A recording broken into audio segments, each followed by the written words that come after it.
Hey guys, like to say good morning, but I'm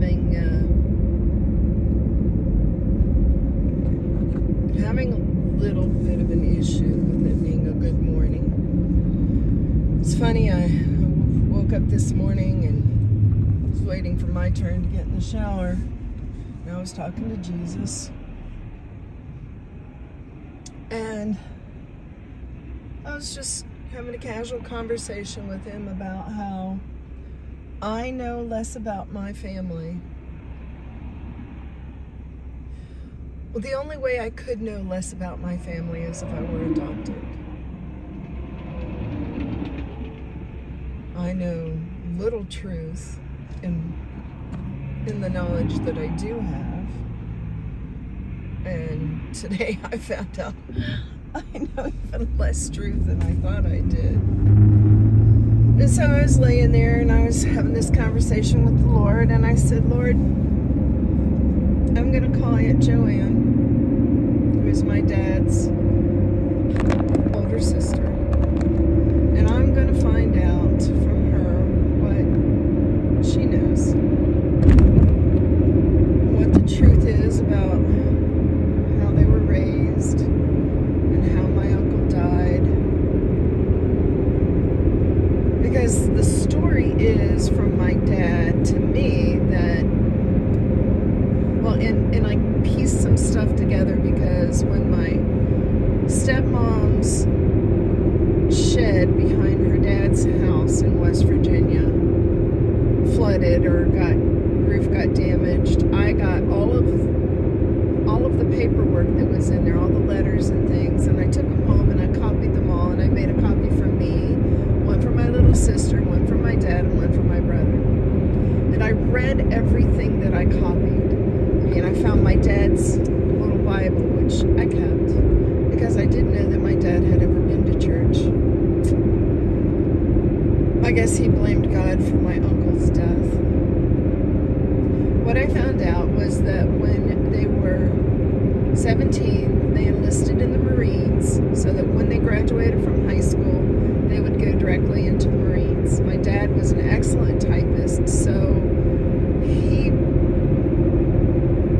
did that. I don't know what my uncle did, but I do know that my uncle died while they were in the Marines during the Korean War.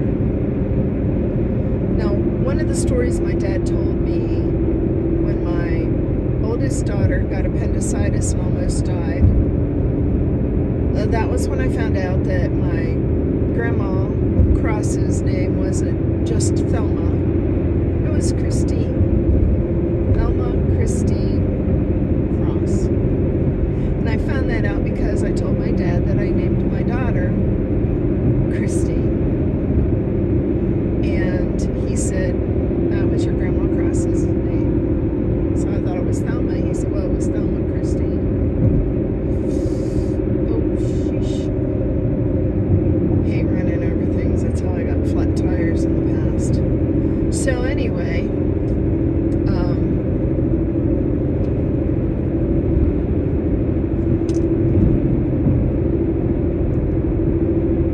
my dad told me that Dad tried to get his brother sent to the infirmary, but the sergeant wouldn't let him. And my dad beat the sergeant up because he wouldn't let his twin brother get medical help, and he died from the appendicitis attack. Talked to my stepmother this morning, and she tells me, well, your dad said that he died of a sinus infection in New York City. As far as I know, my uncle never went to New York City, and neither did my dad, but I could be wrong, because I don't know anything. It'd be nice if there were any records that I could find, that I could get a hold of. I have no idea how to do these record searches. I don't Google anything because Google lies about everything, so what's the use? So anyway, I had this conversation with the Lord, and then I went into the living room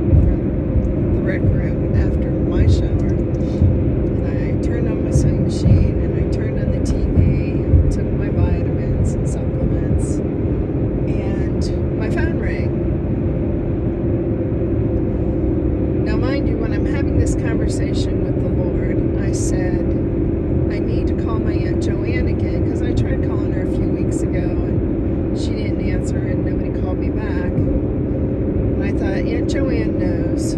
She knows everything, and maybe she's willing to tell me the truth. So I know a little bit about my dad's heritage, or my heritage.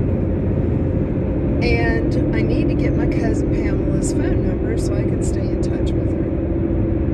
Well, don't you know, when I turned on the TV and I took my supplements, my phone rang, and it was my cousin Pam, and I immediately started to cry because I knew that she was calling to tell me that my Aunt Joanne had died. And she did. She passed away on Friday. So I got a couple of reasons that I'm writing this right now. That I'm recording this. One, because I want you all to take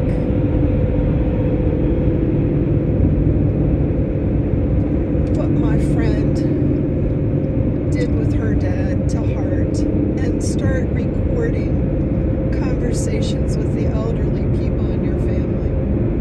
Get to know as much about your family history as you can. Because one day the history tellers, the history keepers in your family are all going to be gone. My stepmom only knows what my dad told her.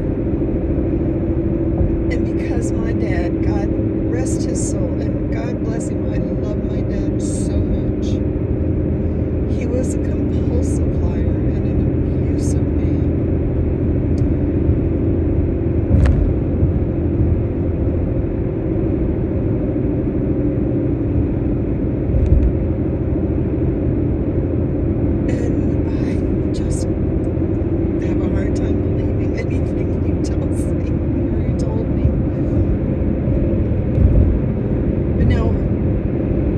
Some things I know about my dad's history that he didn't tell me, that I know are the God's honest truth.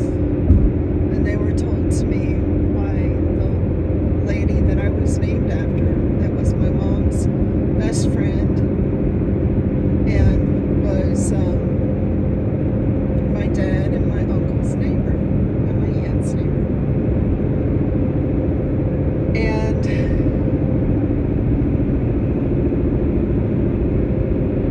when I was 15, was it 15? 13, I was 13. And my brother was 18, and we were in West Virginia, and we were there for his graduation. And my mom and my stepdad and I were staying at Mr. Evans' house. He was the man who owned the local Coca-Cola bottle distributor in Pennsboro. And every time we would go to West Virginia, we would spend hours at their house. And I remember hearing Mr. Evans talking about the Civil War. He was in it.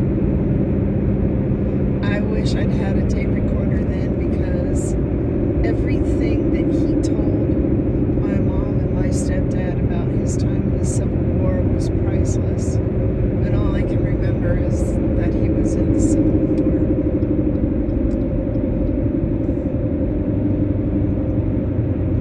It's kind of amazing. The things you hear when you're a kid, you can hold on to for a while. And then the vault gets so full, you just don't have room for anything else. That's alright. Okay. So anyway,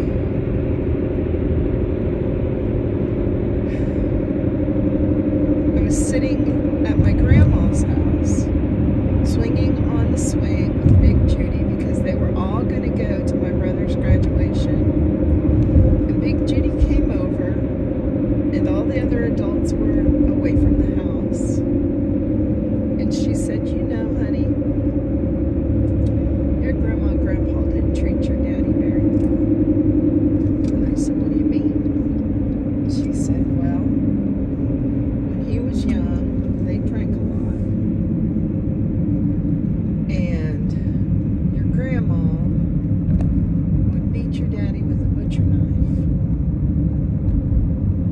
instead of a paddle. And she would stick his fingers in the electric sockets, which weren't grounded back then.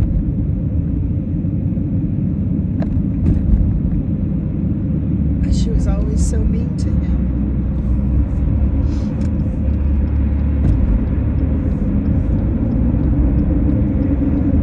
And when his identical twin brother, whom I believe now was the only person that he knew loved him beyond a shadow of a doubt,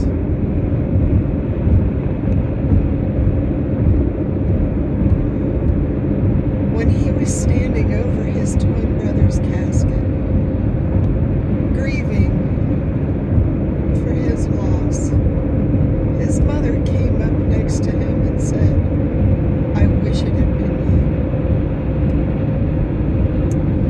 you." It was at that moment that I was able to forgive my dad for beating my mom so often and so badly that she felt she had to find somebody else to love her and leave him. And agreed. Brother.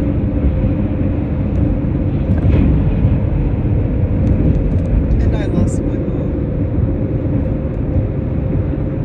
Because my mom married a man who hated me, probably because I reminded him of my dad. I lost my brother because my dad let him go to live in West Virginia with my grandparents.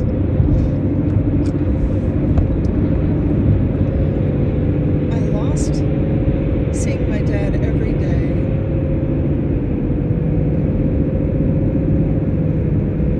But when I did see him on my weekends that he would get me, we would play games together. And he would let me lay by him on the couch to watch TV, and he'd put his arms around me and he'd snuggle me, and he never did that when he and my mom were married. We would go skating and we would dance skate together.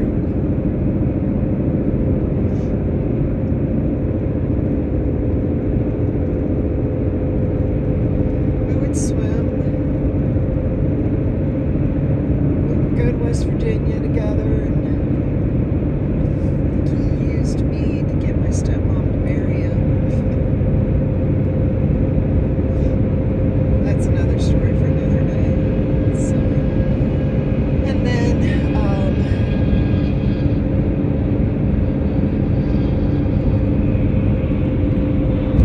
that's when I realized how mean my grandmother was too. But anyway, I had some good memories with my dad. I missed him very much.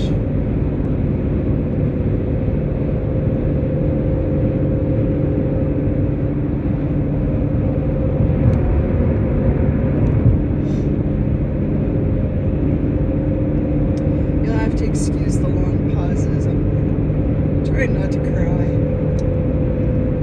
I'm trying to think.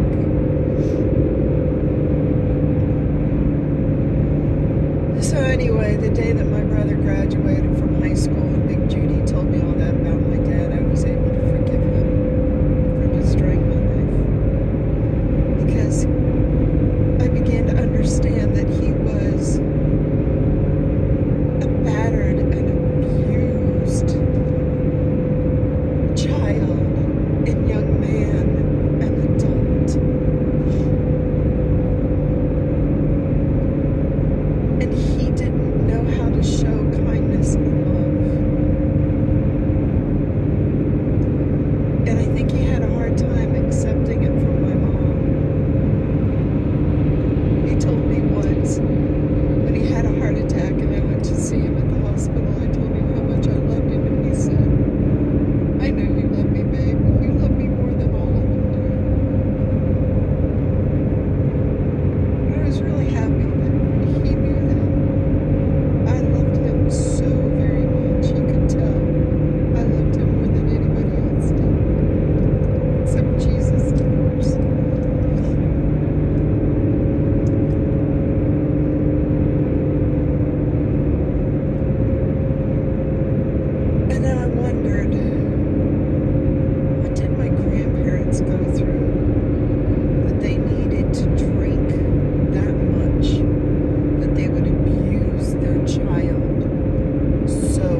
instead of hitting his wife, he would verbally punch my little sister.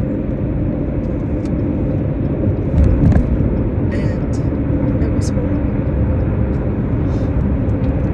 And I told my little sister that day when she told me about that we have a choice. We can either continue the abusive cycle or we can change it.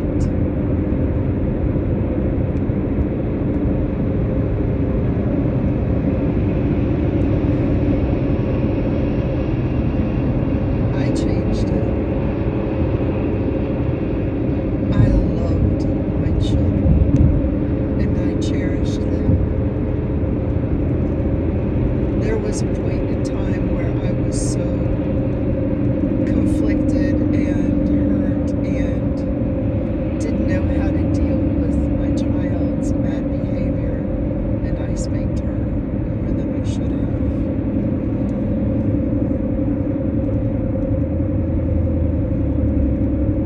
But then I got the tools that I needed, and I didn't need to spank my children anymore. So the youngest daughter was 15, but that's a whole other story too. So anyway,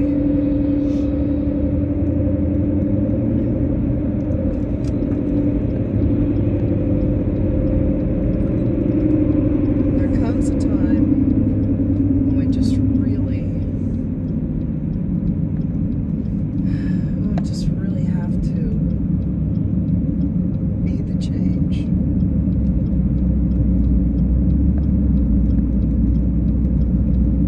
I mean, we're all here for a purpose. None of us are here by accident, even if our parents thought we were accidents. Call them mistakes or whatever.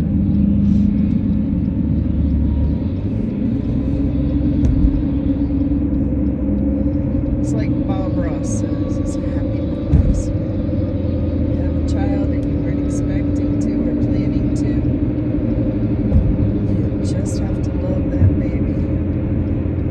Because every child is a gift to God, or from God, and to God. I'm rambling. I need to stop. My car is telling my train signal's been on too long, but I got exit. So this video is a preamble to my next video, which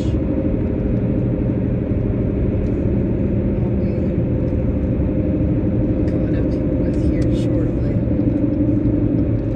But I wanted y'all to understand and realize that time is short.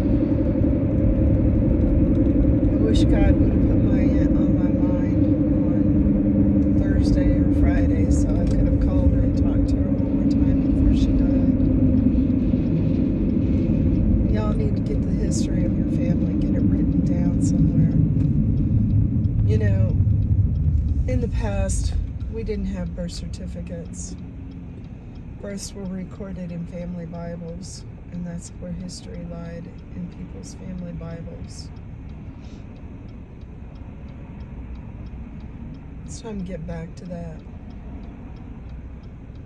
Every child's birth needs to be in somebody's family Bible.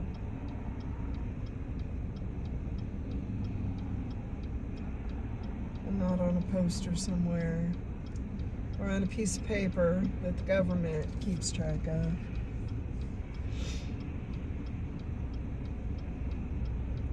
We are all children of the Most High God. And we really, really, really need to know where we come from. When God puts us in somebody's life, we need to find out everything we can about them. I know more about my husband's family than I do my own. I do know a little about my mom's family. Her dad was a gospel singer. He was part of the original The Kingsmen Gospel Quartet. He was also part of the Ambassadors Quartet. He was a a stonemason. He built churches and he built houses, and he would build houses for the people in the church that he was part of who couldn't afford houses. He sang on a radio show, I think it was Wednesdays. And according to my uncle, he died when he was 39, and according to my mom, he died when he was 41. My uncle was 18, and my brother was a newborn.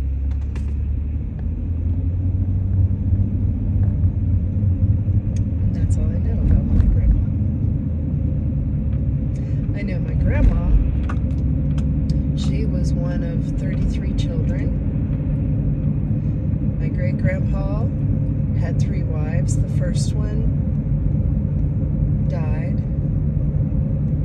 The second one divorced him. And the third one outlived him. At his 99th birthday party, his youngest son was 8 years old. And he'd had both of his legs amputated by the time he had his 99th birthday because of accidents on the farm.